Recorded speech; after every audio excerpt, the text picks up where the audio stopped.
Minha gente, o Roblox é uma plataforma de jogos em que usuários criam seus próprios avatares para viver as mais variadas experiências, tá? De forma online. Nela, crianças e adolescentes passam aí horas do dia programando jogos que geram aí muitas vezes rendimentos para a empresa, mas pouco ou até mesmo nada, especialmente para quem cria, né? Esse tipo de que ajuda, né, na criação desse tipo de personagem. Hoje, para você ter uma ideia, 58% do público da plataforma tem até 16 anos, segundo dados da própria companhia. E para nos ajudar a entender um pouquinho desse cenário, especialmente com a fronteira entre a diversão e o trabalho infantil, a gente conversa a partir de agora com Daniel Areia, ele que é auditor fiscal do Ministério do Trabalho e também coordenador de combate ao trabalho infantil da Superintendência do Trabalho do Ceará. Daniel, bom dia. Seja bem-vindo aqui ao Conexão Verdinha, tudo bem? Bom dia, Sávio. Bom dia a todos que estão nos ouvindo. É um prazer poder estar aqui e poder debater um pouco mais desse assunto para trazer soluções para a sociedade, para essas empresas que também prestam esse tipo de serviço para principalmente as crianças e adolescentes. Esse caso da Roblox está colocando uma lupa em uma determinada situação, Daniel, que é essa relação, né, entre as empresas, essa experiência como a empresa se coloca para esses jovens, né? De que maneira isso, por exemplo, poderia se encaixar numa situação de trabalho infantil? E acho até que vale a pena também você já trazer aqui para o nosso ouvinte o que a legislação diz hoje sobre atividade de trabalho infantil no Brasil. Vamos partir pela segunda questão. Vamos tentar resumir de forma clara para que todos possam entender. Antes dos 14 anos é proibido qualquer tipo de trabalho. Sim. Né? Isso é diferente de afazeres domésticos, ajudar pai e mãe numa lavagem de louça, na ajuda nas compras. Isso é totalmente diferente. É trabalho em si, que você tem compromisso, você tem a obrigação de prestar aquele serviço, seja remunerado ou não. Sim. A partir entre 14 e 15 anos, somente com um jovem aprendiz, ou seja, vai ter uma instituição de aprendizagem que vai lhe capacitar e ao mesmo tempo você vai ter a parte prática na empresa. E a partir de 16 anos pode ser qualquer modalidade de contrato. Claro que entre 14 e 17 anos existem algumas restrições, como trabalho noturno, a partir das 10 horas da noite até 5 horas da manhã não pode, insalubres e perigosos, trabalhos que impeçam a frequência escolar, trabalhos também que são considerados das piores formas de trabalho infantil, como por exemplo, venda de bebidas alcoólicas. É um exemplo que não é insalubre nem perigoso, mas é proibido a atividade de criança e adolescente na atividade. A questão do plataformas digitais, no Roblox, que é o caso que a gente está mencionando, vai seguir a mesma regra. Não tem diferenciação porque é um trabalho virtual. Então, essas empresas utilizam mecanismos que monetizam as atividades em games, em forma de poder angariar produções, atividades laborais com a redução de custo. Exemplos.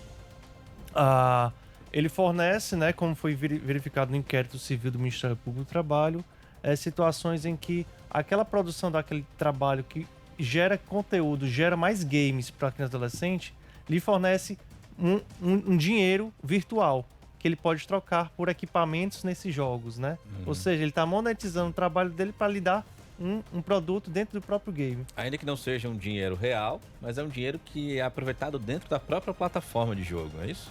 Ou seja, para você comprar aqueles equipamentos do game, que tem a parte gratuita, mas ele também tem a parte paga. Opa, sim. Querendo ou não, o jovem é estimulado a querer sempre progredir num jogo.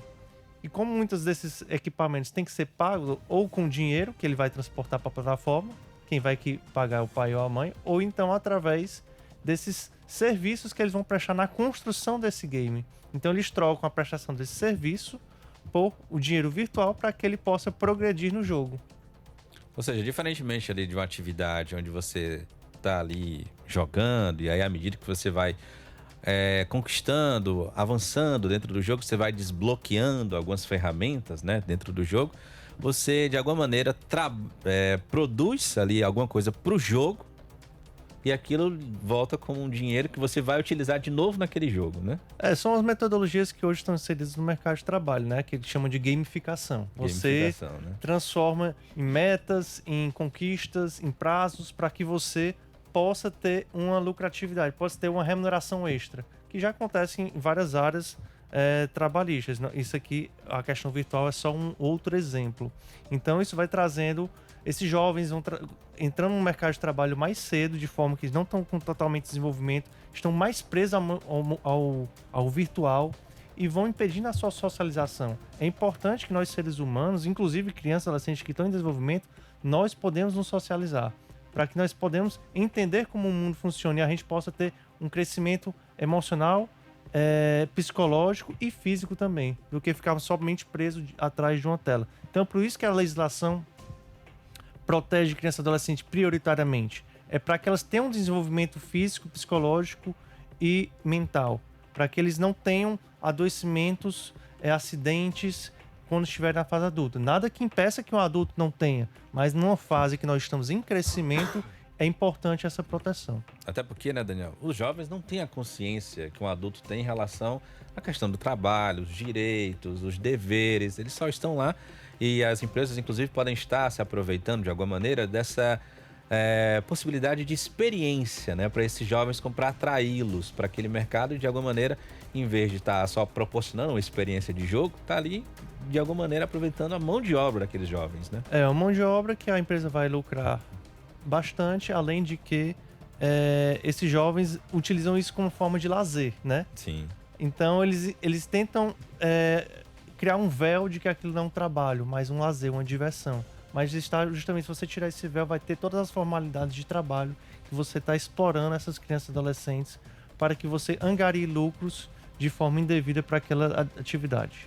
E aí, Daniel, quanto acaba sendo desafiador, especialmente para os órgãos do trabalho, para fiscalizar esse tipo de situação, evitar, por exemplo, que os jovens, de alguma maneira, sejam submetidos a esse tipo de experiência, né, que a gente pode assim dizer, quando na verdade me parece aí, claro, uma situação de trabalho, né? É um novo desafio, né, porque esses trabalhos virtuais, sejam até de plataformas que você tem um trabalho presencial, físico, por exemplo, a questão do Uber, iFoods, trabalhadores de plataforma, como também essas que você está dentro de casa, atrás apenas de uma tela de computador. Então a gente tem que adotar novas metodologias para investigar através desses sistemas, através desses programas, através desses games, para poder identificar quem são esses usuários, o que é que esses usuários fazem, se eles estão apenas no momento de diversão, de lazer, ou se eles são adolescentes e crianças que estão produzindo o próprio produto do qual é vendido pela empresa.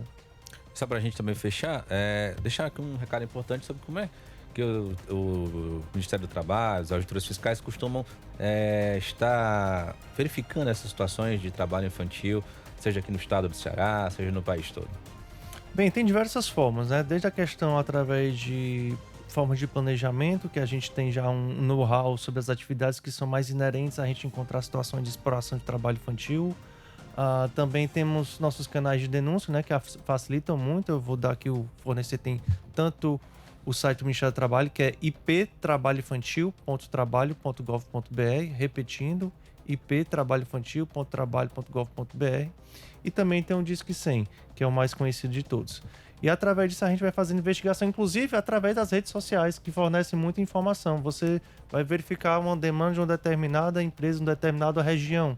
Você, através das redes sociais, facilita muito. Inclusive, ontem eu identifiquei um acidente fatal envolvendo um adolescente no interior do estado, que a gente vai começar a abrir uma investigação para saber o que aconteceu. Através da rede social, através da mídia, da sociedade, de todos, a gente pode ajudar a poder combater essa exploração e evitar que nossas crianças e adolescentes tenham suas vidas ceifadas ou então prejudicadas para quando se tornarem adultos. A gente conversou então com o Daniel Areia, auditor fiscal do Ministério do Trabalho e também coordenador de combate ao trabalho infantil da Superintendência do Trabalho no Ceará. Daniel, obrigado, pela conversa. Até uma próxima oportunidade. Obrigado, Sábio. Obrigado a todos. Eu fico à disposição.